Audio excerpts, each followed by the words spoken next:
আসসালামু আলাইকুম। আজ আল কলম মডেল মাদ্রাসায় এক গুরুত্বপূর্ণ অভিভাবক সমাবেশ অনুষ্ঠিত হয়েছে। সমাবেশে শিক্ষার্থীদের পড়ালেখার মান কিভাবে আরও সুন্দর ও উন্নত করা যায় সে বিষয়ে বিস্তারিত আলোচনা করা হয়। আসসালামু আলাইকুম। ওয়ালাইকুম আসসালাম। কেমন আছেন? আলহামদুলিল্লাহ, আপনি কেমন আছেন? জি, আলহামদুলিল্লাহ ভালো আছি। শাহরিয়ার মাহমুদ সাজিদ, জি। আপনার সন্তানের নাম রোল 31, দ্বিতীয় শ্রেণী।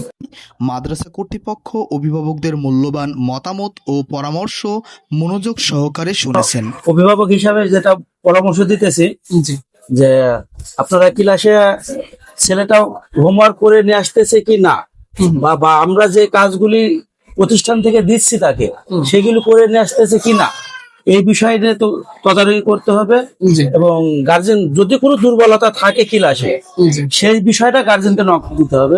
বিশেষ করে সন্তানদের নিয়মিত পড়াশোনা, নৈতিক শিক্ষা, সময়মতো ক্লাসে উপস্থিতি এবং ঘরে পড়ার পরিবেশ নিশ্চিত করার বিষয়ে গুরুত্ব ও দ্বিতীয় করা শ্রেণীতে হয়েছে। পড়ে। আমাদের হ্যাবিট ট্র্যাকার চার্ট দেওয়া হয়েছে, ওখানে নামাজের বিষয়টাও আনা হয়েছে। ও কি নামাজ পড়তেছে? 5 ওয়াক্ত নামাজ পড়ে? পরে মাশাআল্লাহ, এখন আগেও পড়তো মোটামুটি, আবার ওইটা দিয়ে এখন একটু বেশি মানে আগ্রহ আসছে, আগ্রহ ফিরে তারপরে আসছে। মোবাইল দেখা, আগে একটু গেম টেম খেলতো, এখন আবার ওইগুলাও বাদ দিয়ে দিয়েছে। আলহামদুলিল্লাহ, আমরা এটাই চাচ্ছি।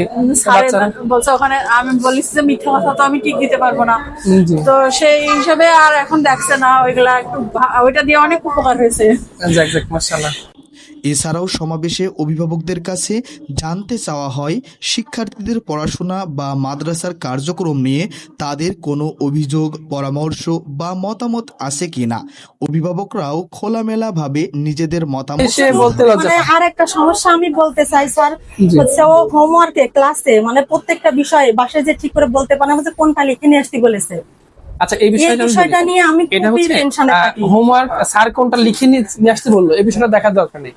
আপনি দেখবেন সাপ্তাহিক চার্টে কি লেখা আছে, হ্যাঁ। যদি থাকে পড়া প্লাস লেখা, তাহলে ওই লেখাটা আপনি করাবেন। যা ভবিষ্যতে শিক্ষার মান আরও উন্নত করতে সহায়ক হবে বলে মনে করছেন সংশ্লিষ্টরা। মাদ্রাসা কর্তৃপক্ষ জানান, এমন অভিভাবক সমাবেশের মাধ্যমে শিক্ষা কার্যক্রম আরও শক্তিশালী হবে এবং শিক্ষার্থী, শিক্ষক ও অভিভাবকদের মধ্যে সুন্দর সমন্বয় গড়ে উঠবে ইনশাআল্লাহ। আমি আশাবাদী এই মতবিনিময় সভার মাধ্যমে আমাদের শিক্ষক, শিক্ষার্থী এবং অভিভাবকদের মাঝে পারস্পরিক সুসম্পর্ক এবং শিক্ষা কার্যক্রমকে আরো কিভাবে এগিয়ে নিয়ে যায় আমরা সে বিষয়ে নানা পদক্ষেপ নিতে পারবো।